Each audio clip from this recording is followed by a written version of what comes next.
কোনো প্রতিহিংসা প্রতিশোধ নয়, আইনজীবী নিহতের বিচার আইনিভাবে করা হবে বলে জানিয়েছেন ভূমি উপদেষ্টা এ.এফ. হাসান আরিফ। চট্টগ্রামে আদালত চত্বরে নিহত আইনজীবী সাইফুল ইসলাম আলিফের নামাজে জানাজা শেষে সাংবাদিকদের এসব কথা বলেন তিনি। এদিকে আইনজীবী নিহতের প্রতিবাদে চট্টগ্রামে আদালত বর্জন কর্মসূচি পালন করেছে আইনজীবীরা।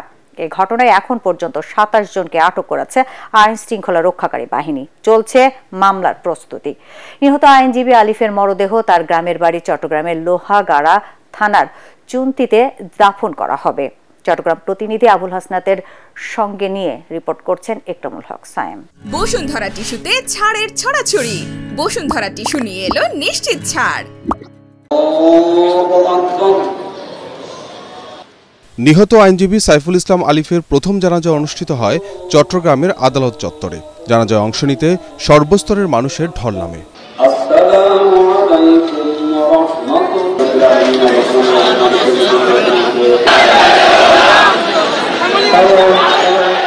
পরে মহানগরীর জমিয়তুল ফালাহ মসজিদ ময়দানে অনুষ্ঠিত হয় দ্বিতীয় জানাজা। সেখানেও অংশ নেন লাখো মানুষ। জানাজায় অংশ নেন ভূমি উপদেষ্টা এ.এফ. হাসান আরিফ, চট্টগ্রামের মেয়র ডাক্তার শাহাদাত হোসেন, বৈষম্য বিরোধী ছাত্র আন্দোলনের আহ্বায়ক হাসনাত আবদুল্লাহ ও জাতীয় নাগরিক কমিটির সদস্য সার্জিস আলম সহ বিভিন্ন রাজনৈতিক দলের নেতারা। জানাজা পূর্ব সমাবেশে বক্তারা অবিলম্বে সন্ত্রাসী সংগঠন হিসাবে ইসকনকে নিষিদ্ধ এবং হত্যাকাণ্ডের সঙ্গে জড়িতদের গ্রেপ্তার করার দাবি জানান। হাসিনা পালিয়ে যাওয়ার পরে আমরা দেখেছি যে ষড়যন্ত্র অব্যাহত আছে এবং ভারতে বসে উনি দেশের স্থিতিশীলতা নষ্ট করার জন্য পায়তারা করে যাচ্ছে। সাইফুল ভাইকে নৃশংসভাবে যেভাবে হত্যা করা হয়েছে তাদের বিচার করতে হবে। ইসকনকে এই উগ্রবাদিতা ছড়ানোর জন্য নিষিদ্ধ করতে হবে। বাংলাদেশের মানুষ যেমন সকল ধর্মের প্রতি সহানুভূতিশীল, একইভাবে সকল উগ্রবাদীদের বিপক্ষে তাদের রক্ত গরম হয়ে সর্বোচ্চ অবস্থানে যেতে, তাদের বিরুদ্ধে দাঁড়াতে, তাদের প্রতিহত করতে বিন্দুমাত্র দ্বিধা করবে না। আমরা সংযত থাকবো, আমাদের মধ্যে প্রতিহিংসা কাজ করবে না, আমাদের মধ্যে প্রতিশোধ কাজ করবে না, আমাদের মধ্যে কাজ করবে মহত্ব। আমরা আইনকে আইনের পথে চলতে সাহায্য করব। বিপ্লবকে এই গণঅভ্যুত্থানকে ব্যর্থ করার জন্য যে করে থাকুক, যে অবমাননা করে থাকুক, সেগুলো আমরা প্রতিহত করব। এদিকে সাইফুল ইসলাম আলিফকে হত্যার প্রতিবাদে চট্টগ্রামে আদালত বর্জন কর্মসূচি পালন করেছে আইনজীবীরা। বর্জন কর্মসূচির কারণে সকাল থেকে আদালত এলাকায় মানুষের উপস্থিতি কম হলেও সেনাবাহিনী, বিজেপি সহ আইনশৃঙ্খলা রক্ষাকারী বাহিনীর বিপুল সংখ্যক সদস্য মোতায়েন রয়েছে। পুলিশ কর্মকর্তারা জানিয়েছেন, আদালত চত্বরে হামলায় ২১ ও হত্যার ঘটনায় ৬ জনকে আটক করা হয়েছে। অপরাধীদের আটকে চলছে যৌথ অভিযান।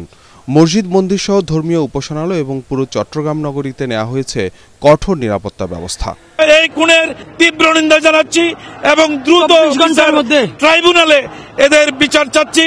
এই যে আদালত অঙ্গনে আসামির প্রিজন ভ্যান ঘেরাও করে রেখে বাংলাদেশের আইনকে বৃদ্ধাঙ্গুলি দেখিয়েছেন, তাদের এই ঘটনা রাষ্ট্রবিরোধী ঘটনা বলে আমরা মনে করি গতকালকে পুলিশ নীরব ছিল।